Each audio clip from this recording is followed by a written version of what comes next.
ఆ 'రై రై రారా' అనేది ఈ 'రై రై' అసల ఫస్ట్ ఎక్కడ పుట్టింది? ఎలా పుట్టింది అనేది? బుచ్చిబాబు గారి మెదడులోంచే పుట్టిందండి ఆలోచన. అంటే ఒకడిని పిలవడానికి రా రా పెద్ద రిలీజ్ ఉందండి జూన్ 4న. అలాగే స్పిరిట్, బాబీ చిరంజీవి గారి సినిమా ఉంది. వరుసగా 15 ప్రాజెక్టులు లైన్లో ఉన్నాయి. ఇంటీరియర్స్లోనేమో ఎక్స్ట్రోవర్ట్గాను, ఎక్స్టీరియర్స్లోనేమో ఇంట్రోవర్ట్గాను ఉండేవాడిని. ఆహా! కత్తి కట్టకుండా కాటా దెబ్బకు ప్రాణాలు తీసే పల్నాటి పుంజులు కాలు దువ్వే కారం చేడు నుంచి వచ్చా. కత్తులతో వచ్చినా సరే, కర్రలతో వచ్చినా సరే, బడిసలతో వచ్చినా సరే, బాంబులతో వచ్చినా సరే, బాబు కొడుకులు కలిసి వచ్చినా సరే, సారీ సారీ దై దై అద్దా వదలనురా, కన్నెర్ర చేశాను కపాలం పగిలిపోవలసిందే. Hi sir. నమస్తే అండి. ఎలా ఉన్నారు సార్? ఫస్ట్ బాగున్నానండి. Okay sir. అది మిమ్మల్ని చూసేటప్పుడల్లా ఒక హ్యాపీ ఫీల్ వస్తుంది సార్. ఎందుకు అని అంటే మీరు ఒక ఏ షేడ్లో అయినా ఒక హ్యాపీగా, ఉల్లాసంగా, ఉత్సాహంగా ఉండుంటారు. దానికి కారణం ఏంటి సార్ అసలు? ఫస్ట్ ఆఫ్ ఆల్ అంటే బయట చూసే వాళ్ళందరికీ ఎలా కనబడుతుంది అంటే ఈయన చాలా సైలెంట్, చాలా ఇంట్రోవర్ట్ అనేది అనుకుంటారు. కానీ మీలో ఉన్న ఎక్స్ట్రోవర్ట్ గురించి ఎవరికి తెలియదు. అది బయట చూసేటప్పుడు చాలా హ్యాపీ అనిపిస్తుంది. అంటే నేను ఇదివరకు ఇంట్లో ఇంటీరియర్స్లోనేమో ఎక్స్ట్రోవర్ట్గాను, ఎక్స్టీరియర్స్లోనేమో ఇంట్రోవర్ట్గాను ఉండేవాడిని. ఆహా! అదేంటంటే అప్పటి సమాజానికి అది సూట్ అయ్యేది. కానీ ఇప్పటి రీల్స్ కాలంలో 30 సెకండ్స్కి మించి ఎవరు ఎటువైపు చూడట్లేదు. అవును. అలాంటి సమయంలో మనం హుందాతనం కోసమనో లేకపోతే డిగ్నిటీ కోసమనో అలా ఇంట్రోవర్ట్గా బయట ఉన్నాం అనుకోండి, మన వైపు దృష్టి మరలదు. అప్పుడు నేను ఈ పాట రాశాను, నేను ఈ పాటలో ఈ భావాన్ని పొందుపరిచాను, దానిలో ఇంత లోతుంది, ఇవన్నీ చెప్తే వినడానికి కూడా ఎవరికి ఒప్పుకుండదు. ముందు నేనేంటో తెలియాలి కదా, నేను అన్నవాడిని ఒకరిని తెలియాలి కదా. ఇతను తెలుసు నాకు, ఇతను ఏదో మాట్లాడుతున్నాడని వింటారు. అందుకు ఈ మార్పు అనమాట. అంటే మిమ్మల్ని మీరు మార్చుకోవడానికి స్పెషల్ రీజన్ ఏమైనా ఉందా సార్? అంటే ఇన్స్పిరేషన్ ఎవరైనా ఉన్నారా?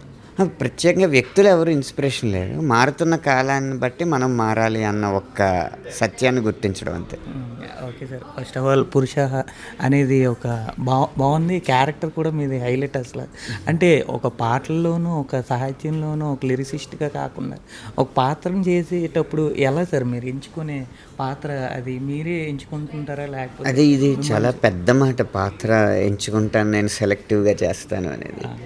నేను ప్రొఫెషనల్ యాక్టర్ కాదు కాబట్టి సరదాగా ఈ పాత్రకు మీరు బాగుంటారు అని దర్శకుడు చెప్పినప్పుడు చేయడం తప్పితే, నేను ఇలాంటి పాత్రలే చేయాలి, ఇయే చేస్తాను అని చెప్పే అంత స్థాయి కాదు నాది. ఏ పాత్ర వచ్చినా ప్రయత్నిస్తాను అంతే. అంటే మీకు ప్రత్యేకంగా ఎలాంటి పాత్రలు అంటే బాగా ఇష్టం? అంటే నాకు ప్రత్యేకంగా డైలాగ్స్ ఎక్కువ ఉన్న పాత్రలు అంటే ఇష్టం అండి. అంటే పెద్ద పెద్ద డైలాగ్స్ ఉంటాయి చూడండి, అది నేను డిక్షన్ అనేది చిన్నప్పటి నుంచి అలవాటు కాబట్టి, అంటే స్కూల్ వయసులో నేను ఎక్కువ పౌరాణిక పాత్రలు చేశాను. కృష్ణుడు, ఆంజనేయుడు, భక్త రామదాస్ అని ఇలాంటి కొన్ని పాత్రలు చేశాను. పౌరాణిక పాత్రలు అంటే కొంచెం ఒక డైలాగ్ మొదలైతే 3 పేజీలకు కానీ అవ్వదు. అలాంటి సాధన ఎక్కువ నాకు. సైలెంట్ యాక్షన్ కంటే కూడా డైలాగ్స్తో ఉన్న పాత్రలను ఎక్కువ ఇష్టపడతాను. ఒక్క డైలాగ్ ఏదైనా మా గురించి, మీ గురించి ఒక డైలాగ్ చెప్పాలా? మా గురించి కాదు సార్, మా ఆడియన్స్ గురించి కానీ మీరు. ఎందుకంటే మీలాంటి డైలాగ్ ఆర్టిస్ట్ అనేది ఇప్పుడున్న కాలంలో కరువు అయిపోయారు అనమాట. అలాంటి దీని మీద కత్తి కట్టకుండా కాటా దెబ్బకు ప్రాణాలు తీసే పల్నాటి పుంజులు కాలు దువ్వే కారం చేడు నుంచి వచ్చా. కత్తులతో వచ్చినా సరే, కర్రలతో వచ్చినా సరే, బడిసలతో వచ్చినా సరే, బాంబులతో వచ్చినా సరే, బాబు కొడుకులు కలిసి వచ్చినా సరే, సారీ సారీ దై దై అద్దా వదలనురా, కన్నెర్ర చేశాను కపాలం పగిలిపోవలసిందే. Super sir. అసలు ఫస్ట్ ఆఫ్ ఆల్ మామూలు లేదు అది. అలాంటి పాత్రలు వస్తే ఖచ్చితంగా మిమ్మల్ని ఈసారి ఖచ్చితంగా చూసుకుంటారని అనుకుంటున్నాను. అదే సరదాగా చెప్పండి. నాది నటన అనేది నాది వృత్తి కూడా కాదు, కనీసం ప్రవృత్తి కూడా కాదు. ఏదో సరదాగా చేసే ఒక ఆట విడుపు. రోజుకి 16-17 గంటలు నేను రచనలోనే గడుపుతాను. ఎలా సార్ ఇది ఎలా మేనేజ్ చేయగలుగుతున్నారంటే ఏం చెప్తారు? అంటే మేనేజ్ చేయాలన్న ఉద్దేశంలోనే లేను కదా అసలు. రాస్తూ ఉంటాను, అప్పుడప్పుడు సరదాగా పాత్రలు వస్తే చేస్తూ ఉంటాను అంతే. Okay sir. మీరు ఒక పాట రాసేటప్పుడు మీకు ముఖ్యంగా భావాన్ని చూస్తారా సార్, లేకపోతే స్టోరీ వైజ్ ఏమైనా? అంటే ఆ పాట ఆ కథకి ఏంటి అన్న ప్రశ్నతో నా రచన మొదలవుతుందండి. అంటే కథని వేగంగా సాగుతున్న కథని నెమ్మదించేలాగా ఉండాలా, లేకపోతే నెమ్మదిగా సాగుతున్న కథని వేగంగా చెప్పగలగాల, అసలు కథ తర్వాత వచ్చే ట్విస్ట్ తెలియకుండా ఉండడానికి ఈ పాట ద్వారా దృష్టి మరల్చాలా, ఈ పాటలో అసలు కథే ఉండకూడదా, ఇలాంటి ప్రశ్నలతో మొదలవుద్ది నా రచన. అది ఏంటనేది కథ వింటాను కాబట్టి నిర్ణయించుకుని దాన్ని బట్టి రాస్తాను. Okay sir. అండ్ ఇప్పుడు పురుషలో ఒక లాయర్ క్యారెక్టర్ చేశారు కాబట్టి ఎలా ఉండబోతుంది సార్? అంటే ఫస్ట్ ఆఫ్ ఆల్ దాని గురించి. పక్కా వినోదాన్ని పంచే పాత్ర అండి. మీకు లాయర్ అనే కాదు, ఎవరైనా మీరు ఏదైనా గవర్నమెంట్ ఆఫీసులకి వెళ్ళినా, వేరే వేరే సంస్థలకు వెళ్ళినా, మనకు అవసరం ఉండి ఒకళ్ళ దగ్గర పనికి వెళ్తాం. వాళ్ళకేమో మనలాంటి వాళ్ళు గంటకు ఒకళ్ళు తగులుతూనే ఉంటారు కాబట్టి అది మామూలుగా అనిపిస్తుంది. మనదేమో పెద్ద అవసరంలాగా అనిపిస్తుంది. అప్పుడు వాళ్ళు ఊరికే ఏదో టైం ఉంటే చేస్తారు, లేకపోతే పక్క పెట్టేయండి అంటూ ఉంటారు కదా. అలా లాయర్ వృత్తిలో కూడా కేసు అనేది వాళ్ళ జీవితాలకు సంబంధించినట్టు ఉంటుంది. వీళ్ళకి మాత్రం వాళ్ళ జీవితంలో రోజు చూసే కేసులే. సో పిల్లికి చెలగాటం ఎలక ప్రాణ సంకటం లాగా ఆ పిల్లి స్థానంలో ఈ లాయర్ పాత్ర ఉంటుంది అన్నమాట. Okay sir. ఇందాక పోస్టర్లో చూసుకున్నట్టయితే బ్రహ్మచారి భర్త కావాలని నిర్ణయించుకున్న తర్వాత జీవితం యుద్ధభూమిగా మారుతుంది అనేసి, అంటే అది ప్రతి ఒక్కరికి సింక్ అయ్యే క్యాప్షన్ సార్ అది. అంటే దాని గురించి ఎంతవరకు రియాలిటీలో ఉంటుంది అని మీరు అనుకుంటున్నారు? నేను ఒక కోట్ రాశానండి. అంటే ఇదివరకు మోమోస్ అని, మండే మోటివేషన్స్ అని చేస్తూ ఉండేవాడిని ఒక టైంలో. అందులో కుటుంబాన్ని గెలిచేవాడు ప్రపంచాన్ని గెలవలేడు, ప్రపంచాన్ని గెలిచినవాడు కుటుంబాన్ని గెలవలేడని. అంటే ప్రపంచం ఎంత పెద్దదో కుటుంబం అంత లోతైందన్నమాట. కాబట్టి మామూలుగా ఏమనుకుంటారు, కెరీర్లో ఎంతోమందిని పెద్ద పెద్ద వాళ్ళని కూడా ఒప్పించి, లేకపోతే పెద్ద పెద్ద వాళ్ళతో కూడా పోరాడి ఈరోజు ఈ స్థాయిలో ఈ వ్యక్తి ఉన్నాడని బయటికి చెప్తారు. కానీ ప్రతి వ్యక్తి కూడా కుటుంబంలో ఎంతోమందిని ఒప్పించడానికి, నొప్పించకుండా చేయడానికి రకరకాల ప్రయత్నాలు, రకరకాల ప్రయాసాలు పడుతూ ఉంటాడనమాట. అది బయటికి చెప్పడానికి గ్లామరస్గా ఉంటుంది కాబట్టి ఎవడో చెప్పలేదు. సో అందుకని దాన్ని యుద్ధరంగంతో పోల్చారు. బ్రహ్మచర్యం అనేది ఒక తపోవనం అయితే సంసారం అనేది ఒక సమరాంగణం. అది ఇక్కడ కూడా ఒకటి ఉంది సార్, మగాల్ని మొక్కుకుంటూ కాదు తొక్కుకుంటూ పోవాలి అని. ఇప్పుడున్న జనరేషన్ అనేది నిజంగా అలా తొక్కుకుంటే ఎక్కువ అయిపోయింది సార్. అది ఎంతవరకు వాస్తవం అని? అది మగ ఆడ అని కాదు, ఎప్పుడైనా పక్కవాడి కంఫర్ట్ని ఆలోచించేవాడికి కంఫర్ట్లు తక్కువ ఉంటాయి. అవును సార్. ఆడేదైనా అవనే నా పని అవ్వాలనుకున్న వాళ్ళకే కంఫర్ట్స్ ఎక్కువ ఉంటాయి. అది ఒక్కొక్క కాపురంలో ఆ లక్షణం మగవాళ్ళకి ఉంటుంది, ఒక్కొక్క కాపురంలో ఆ లక్షణం ఆడవాళ్ళకి ఉంటుంది అన్నమాట. కానీ మొక్కేవాడి కంటే తొక్కేవాడిదే రాజ్యం ఇక్కడ. మంచోళ్ళకి రోజులు లేవు అంటారా? మీలాంటి మంచి వాళ్ళకి అయితే రోజులు లేవు, నాలాంటి మంచి వాళ్ళకి ఉన్నాయి.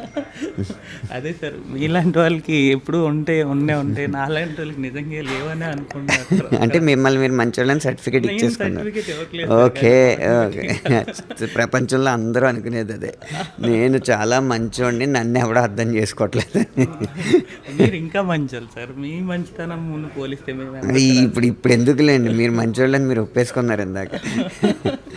అది కాదు, సెన్సిబిలిటీస్ అనేవి ఉంటాయి కదా. అంటే ఒకళ్ళ భారతంలో కూడా ఒక పద్యం ఉంటుంది, ఒరులెయ్యది వనరించిన నరవర అప్రియంబు తన మనంబు, ఒరులెయ్యది వనరించిన నరవర అప్రియంబు తన మనంబున కగు తా నొరుల కవి చేయకునికి పరాయణము పరమధర్మ పదములకెళ్ళని అంటారు. అంటే పక్కవాళ్ళు నీ విషయంలో ఏం చేస్తే నువ్వు బాధపడ్డావో అది నీ పక్క వాళ్ళకి చేయకపోవడమే అసలైన ధర్మం అనేది. అది అంత సెన్సిబుల్ అనమాట. కానీ ఏమైంది, ఈ కలికాలంలో మనం బాగుండాలంటే అవతలోడు బాధపడినా మనం పట్టించుకోకూడదు అన్న ఈ ధోరణి వచ్చింది కదా. అది నెమ్మదిగా మన కుటుంబం మన పక్క కుటుంబం బాధపడినా మన కుటుంబం బాగుండాలంటే మనం అవి పట్టించుకోకూడదని, అది ఇంకా సంకుచితమై పక్క మనిషి బాధపడినా మనం బాధపడకూడదు అంటే ఆ పక్క మనిషి బాధను పట్టించుకోకూడదు అనేది భార్యకి భర్తకి కూడా వచ్చిన రోజులు అన్నమాట. అక్కడ సమస్య ప్రారంభమైంది. అంటే ఇప్పుడున్న భార్యాభర్తలు సంతోషంగా ఉండాలి అని అంటే మీకు తెలిసిన సీక్రెట్ ఏదైనా ఒకటి? క్షమ. బేసిక్గా మనం ఏంటంటే ఒకటి చేస్తే మనం ఒప్పుకోలేం. చెప్పే నేను కూడా ఒప్పుకోలేకపోవచ్చు, కొన్ని వినే మీరు కూడా కొన్ని ఒప్పుకోలేకపోవచ్చు. కానీ ఎంత తప్పైనా క్షమ అన్న లక్షణం అలవాటు చేసుకుంటే సంతోషం ఎక్కువ ఉంటుంది. కానీ ఆ క్షమని కూడా అవతల వాళ్ళు చులకన చేస్తే అప్పుడు కూడా సంతోషం ఉండదు. Super sir. Okay sir. ఇప్పుడు రచన అంటే ఒక లిరిసిస్ట్ అంటే కొన్ని మాస్ సాంగ్స్ చూసుకున్నట్టయితే అందులో మెయిన్ హుక్ పాయింట్ అనేది ప్రతి ఒక్కరికి కనెక్ట్ అవుతుంది. మీరు రాసే రచనలో ప్రతి ఒక్క పదం కూడా బాగా అర్థమవుతుంది సార్. అది ఎలా సార్? ఆ పదాలు కూడా ఎలా తీసుకోగలుగుతున్నారు? అంటే మధ్యన హుక్ లైన్సే కాకుండా సాహిత్యం కూడా అంత ప్రాధాన్యత ఎలా ఇస్తున్నారు అంటే చాలామంది పాటకి పల్లవి ప్రాణం అని అన్నది, పాటకి పల్లవి ఒకటే ప్రాణం అన్నదాకా వచ్చేసారనమాట. ఆ పల్లవులు కాస్త ఇప్పుడు మారిపోయి ఫార్మేట్ హుక్ లైన్లోకి వచ్చినాయి. అంటే ఇళయరాజా గారి ఎత్తుగడే భలే ఉంది అనిపిస్తుంది. కానీ అందరికీ అంత సామర్థ్యం లేక నెమ్మదిగా పాటని బిల్డ్ చేస్తూ ఒక లైన్ దగ్గర ఒక హై వచ్చేలాగా ప్లాన్ చేసుకుంటున్నారు. దాన్ని ఇప్పుడు హుక్ లైన్ అని ఒక పదం చెప్పారు. అదే పల్లవి అయిందనమాట. పల్లవి ఇప్పుడు వచ్చే పల్లవులు ఏవి పల్లవులు కదా, ఆ హుక్ లైనే మకటమే పల్లవి అవుతుంది. దానికోసం ఆ సన్నివేశానికి అది సరిపోయినా సరిపోకపోయినా వినడానికి బాగుంటుంది అన్న ఉద్దేశంతో అది రాసేసి దానికి మిగతా ముందు లైన్లు వెనకాల లైన్లు సంబంధం లేకుండా వచ్చే ధోరణి వచ్చింది. దానివల్ల మాస్ పాటలు అంటే ఆ హుక్ లైనే బాగుంటుంది అన్న ఇంప్రెషన్ వచ్చింది. కానీ పాట అనేది ఒక థాట్ ప్రాసెస్, ఒక ఆలోచన దగ్గర మొదలుపెట్టి ఆలోచన ప్రయాణాన్ని ఆలోచనతో పాటు శ్రోతను ప్రయాణింపజేసి ఆ ఆలోచన ఇచ్చే సందేశం చివరికి ఏంటనేది ముగించడం అనేది పాటల రచయిత యొక్క లక్షణం. అందువల్ల ప్రతి లైన్ని కూడా అంత ముఖ్యంగా తీసుకోవాలి. ఏంటి సార్ ఆ పట్టు, ఆ తెలుగులో ఆ పట్టు అనేది ఎక్కడి నుంచి స్టార్ట్ అయింది? ఎప్పటి నుంచి స్టార్ట్ అయింది? సమాజంలో పట్టు తగ్గిపోవడం వల్ల నాకు పట్టు ఉందని అనిపిస్తుంది. కానీ నాకు తెలుగు మీద ఉన్న పట్టు చాలా తక్కువ. ఎందుకంటే నేను మా గురువులను చూశాను, చాలామంది గొప్ప వ్యక్తుల్ని చూశాను. తెలుగు గొప్పగా మాట్లాడగలిగి రాయగలిగి తెలుగులో సందేహాలని ఏమన్నా అంటే నివృత్తి చేయగలిగే ఎంతోమంది గొప్ప వ్యక్తులు ఉన్నారు. కాకపోతే వాళ్ళ స్థాయిని అందుకోగలిగే స్థాయి ఇప్పుడు సమాజానికి లేకపోవడం వల్ల నాలాంటి చిన్న స్థాయి నాలెడ్జ్ ఉన్నవాళ్ళు, చిన్న స్థాయి జ్ఞానం ఉన్నవాళ్ళు కూడా గొప్ప పట్టున్న వాళ్ళ కనపడుతున్నారు అంతే. ఏం చెప్పారు సార్. సార్ ఇప్పుడు ఏదనుకున్నా ట్రెండింగ్ అవుతుంది. ఫస్ట్ ఆఫ్ ఆల్ ఇప్పుడు రైరే రారా అనేది నార్మల్గా లేదు సార్, కొన్ని మిలియన్ వ్యూస్ అనమాట. అసలు ఫస్ట్ ఎక్స్పెక్ట్ చేశారా సార్ ఈ రేంజ్లో హిట్ అవుతుందని అనుకున్నారా? ఎక్స్పెక్ట్ చేయలేదు కానీ ప్రయత్నం చేస్తున్నాండి. ఎందుకంటే చాలా కాలం తర్వాత ఇంట్రడక్షన్ సాంగ్కి ఒక ప్రత్యేకత వచ్చింది. నేను తోపు తురుంఖాన్ అనే ఇంట్రడక్షన్ సాంగ్స్ ఈ మధ్య ఎక్కువ, లేకపోతే ఈడు తోపు తురుంఖాన్ అనే హీరో గురించి పాడడం అనేది. అది వదిలేసి హీరో పాత్ర యొక్క ఔచిత్యాన్ని బట్టి ఏదో ఒక గొప్ప ఫిలాసఫీని పాటలో చెప్పగలగాలి అని నిర్ణయించుకోవడమే మాకు గొప్ప సవాల్ని ఇస్తుంది. అది గనక అది ట్యూన్ స్థాయిలో ఆ సవాల్ని నేను స్వీకరించి లిరిక్స్ స్థాయిలో పూర్తి చేయగలిగితేనే అక్కడే విజయం అందుకున్నట్టు అని అనుకున్నాను. దానికి అదనంగా ఈ వ్యూస్ అవ్వచ్చు, ఈ ప్రశంసలు అవ్వచ్చు, ఇవి అందుతున్నాయి. అది సంతోషం. ఆ రైరై రారా అనేది, ఈ రైరై అసలు ఫస్ట్ ఎక్కడ పుట్టింది, ఎలా పుట్టింది అంటే బుచ్చిబాబు గారి మెదడులోంచే పుట్టిందండి ఆలోచన. అంటే ఒకడిని పిలవడానికి రా రా రా చెయ్యి రా రా రై రా రై రై రా అనేదో అంటున్నారు ఆయన. అది నేను ట్యూన్కి సరే మీ అన్న సౌండ్ బాగుంది, ట్యూన్కి ఇలా అంటే బాగుంటుంది, ఫస్ట్ రై రై పెట్టి రై రై రారా రై రై రారా అంటే ఒక రకమైన సౌండింగ్ లాగానే ఉంటుంది, సౌండ్లోనూ మీనింగ్ ఇచ్చినట్టు ఉంటుందని అనుకున్నాం అనమాట. అలా పుట్టింది. అది కాదు సార్, ఇప్పుడు ఆట అనుకోకు, ఆట అంటే బతుకు, నీ ఆట బతకాలి అది ఎలా సార్? అది ఏంటి అక్కడ ఆ సారాంశం కానీ ఆ ఇది కానీ, అంటే పెద్ది గురించి ఏం చెప్తారు అని అంటే ఆ పాటలోనే మనకి అర్థమవుతుంది సినిమా అనేది ఒక ఆట అనేది. అంటే ఏం సార్ పెద్ది గురించి మీరైతే ఏం చెప్తారు ఫస్ట్? పెద్ది గురించి నేను ఏది చెప్పినా పెద్ది పోస్టర్ కింద చెప్తే బాగుంటుందండి. గురించి పురుష పోస్టర్ కింద చెప్పడం అనేది సమంజసం కాదని నా అభిప్రాయం. ఓకే సార్, పర్లేదు. ఒక కౌంటర్ ఇచ్చినట్టే. Okay sir, first of all అంటే మీరు చాలా కొన్ని వందల పాటలు రాశారు. ఆ వందల పాటలు రాసిన దాంట్లో మీకు నచ్చిన లైన్ ఏదైనా ఒక్కటి మాకు? మండే గుండె నీలో లేదంటే కాలు చెయ్యి ఉన్నా లేనట్టే నీకు నెగ్గే నైజం అర్థం కానట్టే. ఇది నేను గర్వంగా చెప్పుకోగలిగే లైన్. ఓకే సార్, మరి పురుష గురించి ఏం చెప్తారు సార్? మీరు పురుష గురించి 2 భాగాలుగా చెప్పాలి. నేను పోషించిన 2 పాత్రల వల్ల. ఒకటి రచయితగా తెర వెనకాల చాలా వైవిధ్యం ఉన్న ఆల్బమ్ ఇది. ఎందుకంటే స్టోరీలో 3 స్టోరీలు కాబట్టి ప్రతి ఒక్కటి స్టోరీ ఒకలా ఉంటుంది. కానీ వీటన్నిటికంటే ఎక్కువ వినోదాన్ని అందించేది జాలిపడేదెవ్వడు, మగాళ్ళ మీద జాలిపడేదెవ్వడు పాట అవ్వచ్చు, లేకపోతే వైఫ్ అంటే అన్న పాట అవ్వచ్చు. ఇది ఖచ్చితంగా నలుగురు సిట్టింగ్లో కూర్చున్నప్పుడు ఒక 2 పెగ్గులు అవ్వగానే వ్యక్తపరిచే ఒక రకమైన ఫ్రస్ట్రేషన్ ఉంటుంది కదా. ఆ ఫ్రస్ట్రేషన్ మనకి వినోదాన్ని కలిగిస్తూ ఉంటుంది కదా. ఆ కోవకు చెందినవి అన్నమాట ఈ 2 పాటలు. అది ఈ మధ్యకాలంలో తక్కువ వచ్చినాయి. ఆ పాటలు నేను ఎక్కువ ఆస్వాదించాను. ఇక చాటు చాటు లాంటి ప్రేమ పాట కానీ, ఆ సన్నివేశానికి ఔచిత్యం ఉన్న పాట, ఆ బాణీకి సరిపోయే పాట, తెల్లారిందే అన్న పాట ఒకటి. వీరి కథని కాస్త కథకి ఒక చిన్న ఆట విడిపిస్తూ వచ్చే దేవనాయకి అన్న ఐటమ్ సాంగ్ కానీ, ఆ విధంగా ఒక వైవిధ్యంతో కూడిన ఆల్బమ్ ఈ సినిమాకి రాయడం జరిగింది.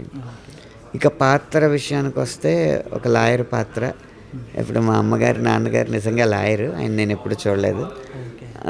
కానీ నన్ను నేను తెర మీద లాయర్గా చూసుకోవడం అనేది ఒక ఆసక్తి రేకెత్తించే అంశం. పాత్రలో కూడా వినోదం ఉండడం అనేది అదృష్టం. ఇంకా అప్కమింగ్ ప్రాజెక్ట్స్ ఏమన్నా? పురుష తర్వాత పెద్ది రిలీజ్ ఉందండి జూన్ 4న. అలాగే స్పిరిట్, బాబీ చిరంజీవి గారి సినిమా ఉంది. వరుసగా 15 ప్రాజెక్టులు లైన్లో ఉన్నాయి. మాస్ లైనప్ సార్, అసలు నార్మల్ కాదు. అదే ఇది కెరీర్లో ప్రతి దశలోనూ ఇలాగే ఉంటుందండి లైనప్.